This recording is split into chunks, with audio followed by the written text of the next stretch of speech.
В Восточном Туркестане, который является источником энергии для Китая, было обнаружено 500 миллионов тонн высококачественной легкой нефти и природного газа. Данный вывод был сделан специалистами на основе результатов экспериментального бурения разведочной скважины. На разведываемой территории площадью около 2000 квадратных километров залегают мощные и продуктивные пласты нефтяных залежей большой толщины.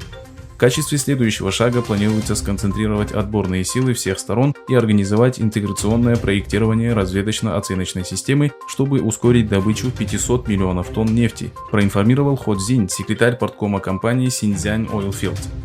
Согласно последним оценкам, общий объем нефтегазовых ресурсов в Джунгарском бассейне составляет около 11 миллиардов 800 миллионов тонн. На данный момент разведано примерно 27% залежей. Наблюдатели отметили, что коренные жители региона остаются бедными, несмотря на природные богатства, исчисляемые миллионами тонн.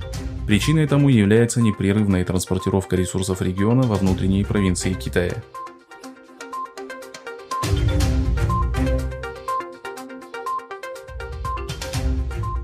Несколько месяцев назад Австралийский институт стратегической политики издал отчет о концентрационных лагерях, расположенных в Восточном Туркестане.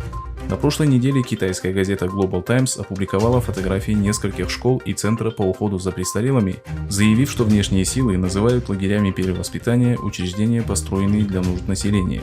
Китайские власти назвали институт, выступающий за прекращение геноцида уйгуров, проамериканским врагом. Тем не менее, сотрудник института и исследователь Натан Рассер проверил спутниковые снимки, опубликованные Китаем, и подтвердил, что это были здания, расположенные в 8 километрах от концентрационных лагерей, отметив, что Global Times пытается обмануть международное сообщество.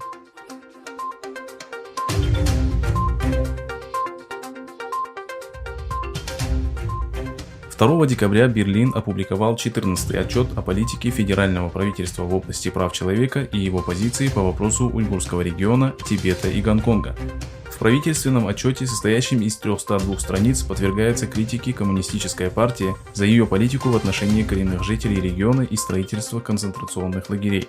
Это первый официальный отчет правительства Германии о нарушениях прав человека в уйгурском регионе. Ранее Министерство иностранных дел и Комитет по правам человека немецкого парламента также осуждали преступления Китая в отношении уйгуров, но делали это в соответствии с дипломатическими нормами. Помимо вопроса о концентрационных лагерях, в новом отчете Бундестага подчеркивается проблема трудовой эксплуатации, принудительных абортов, китаизации ислама, уничтожения культуры и искажения истории коренного населения региона.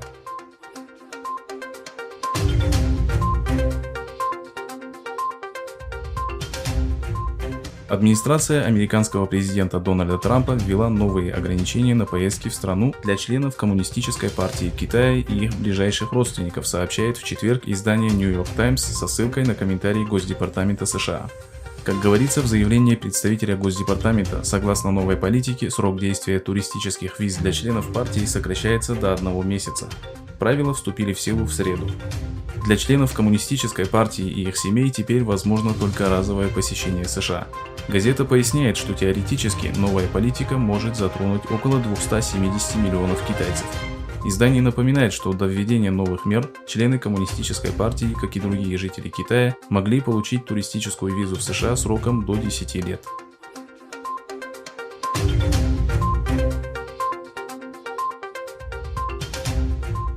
Китай представляет собой крупнейшую угрозу господству Америки в экономике, военной области и технологиях, а также демократии и свободе. С таким утверждением выступил директор национальной разведки Соединенных Штатов Джон Рэдклифф в авторской статье, опубликованной в четверг в газете Wall Street Journal.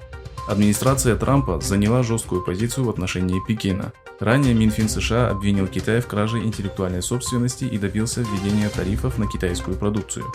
Пекин готовится к неограниченной по времени конфронтации с США, подчеркнул Рэдклифф, называя это вызовом, который случается только однажды в жизни одного поколения. Ранее с аналогичными заявлениями выступили глава Госдепартамента Майк Помпео и директор ФБР Кристофер Рэй.